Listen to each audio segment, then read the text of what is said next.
হ্যাঁ, আমরা আধুনিক সভ্যতায় আমরা সবাই বিশ্ব নাগরিক। একথা ঠিক যে আমরা ভারতবর্ষের নাগরিক, কেউ বাংলাদেশের নাগরিক, কেউ শ্রীলঙ্কার নাগরিক, কেউ আমেরিকার নাগরিক, কিন্তু বিশ্বের সমস্ত ক্ষেত্রে শোষিত মানুষ আজকে নিপীড়িত হচ্ছে। শোষিত মানুষ শিক্ষায়, স্বাস্থ্যে, বেঁচে থাকার দাবিতে নিপীড়িত হচ্ছে।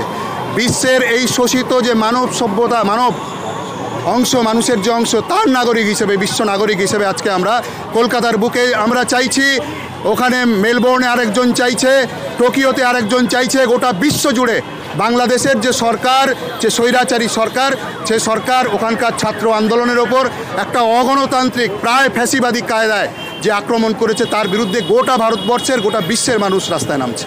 তো বামপন্থী ছাত্র সংগঠনের মধ্যে অন্য কয়েকটি ছাত্র সংগঠনকে সেই অর্থে মাঠে দেখা যাচ্ছে না।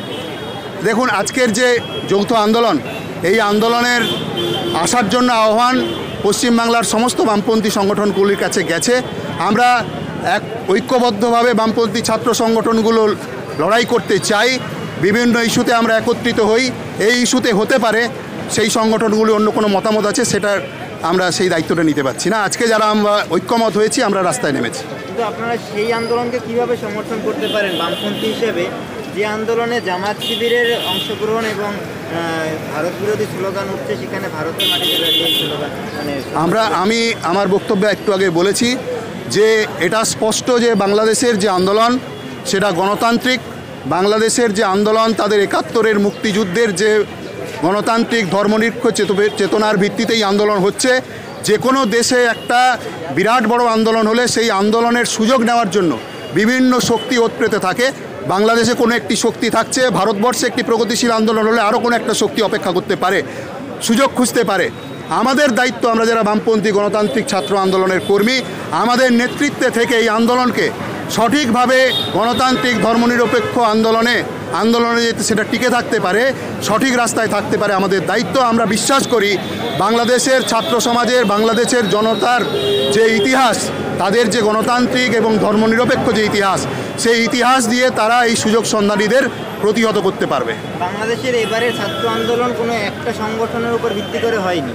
তো এই যে কলকাতায় যে ছাত্র সংগঠনগুলো রয়েছে, তারা সংগঠনের উপর ভিত্তি করে থাকে বা সংগঠনকে বেশি অগ্রাধিকার দেয় বলে কি এই কলকাতায় সেই অর্থে আন্দোলন দেখা যায় না? দেখুন, এটা পরিস্থিতির বিচারে বিভিন্ন দেশের ঐতিহাসিক প্রেক্ষাপট আলাদা। বাংলাদেশের মুক্তিযুদ্ধ, তার স্বাধীনতা, তার পরবর্তী গণতান্ত্রিক আন্দোলনের ইতিহাস, ভারতবর্ষের স্বাধীনতার ধরন, ভারতবর্ষের ইতিহাস অন্যরকম। বিভিন্ন জায়গায় বিভিন্ন ধরন থাকে। তবে যে কোনো স্বতঃস্ফূর্ত আন্দোলনে সত্যিকারের সঠিক আদর্শ যদি প্রতিষ্ঠিত না হয়, যদি গণতান্ত্রিক ধর্মনিরপেক্ষ চেতনা প্রতিষ্ঠিত না হয়, তা বিপথে যেতে পারে। তার জন্য স্বতঃস্ফূর্ত আন্দোলনকে আমরা স্বাগত জানাই, আবার সেখানে সঠিক আদর্শভিত্তিক নেতৃত্ব প্রতিষ্ঠা করার যে প্রচেষ্টা, সেটাও আমরা করি। তবে আপনারা কি মনে করবেন যে বাংলাদেশের থেকে বা শিক্ষা নেওয়ার সময় এসেছে? গোটা বিশ্ব থেকে যেখানেই এই ধরনের ছাত্র সমাজ যারা একটা স্বৈরাচার বিরোধী, বশ্যতা বিরোধী আন্দোলন করবে, সেখান থেকে সমস্ত দেশের নিপীড়িত মানুষের শিক্ষা নেওয়া উচিত, বাংলাদেশ থেকেও শিক্ষা নেওয়া উচিত। ওটা নিয়ে যে রায় বেরিয়েছে বাংলাদেশের সুপ্রিম কোর্টে, সেটা তো ওদের আন্দোলনের যে মূল ইস্যু ছিল সেটার তো সমাপ্তি হয়ে গিয়েছে। সেখানে দাঁড়িয়ে আজকে আবার কেন? আমাদের আন্দোলন কোনোভাবেই বাংলাদেশের কোটা সংক্রান্ত নয়।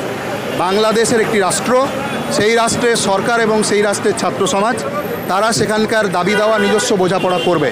আমাদের যেটা দাবি, সেটা হচ্ছে গণতান্ত্রিক আন্দোলনে কোনো রাষ্ট্রের এই রাষ্ট্রীয় সন্ত্রাস নামিয়ে আনতে পারে না। যদি নামিয়ে আনে, গোটা বিশ্বের যে গণতান্ত্রিক শক্তি, সেই শক্তি ঐক্যবদ্ধ হবে। আজকে কলকাতা ঐক্যবদ্ধ হয়েছে। মানসিকভাবে সুস্থ থাকাটা আপনার অধিকার। বেশি রাগ, দুঃখ, হতাশা, ভয়, অবসাদে মানসিক অসুস্থতার মধ্যে আনন্দ ফিরে পেতে আজই চিকিৎসা করুন। অনলাইনে কাউন্সেলিং এর সুযোগ রয়েছে। Get your minds best friend, doctor B G. Dastidar.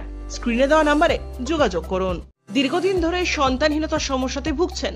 আর দেরি না করে আজই চিকিৎসা করান। ভারতের অন্যতম প্রধান সারির IVF চিকিৎসক এবং গবেষক ডক্টর সুদর্শন ঘোষ দস্তিদারের থেকে 40 বছরের অভিজ্ঞতা আপনার সমস্যা সমাধান করবেই।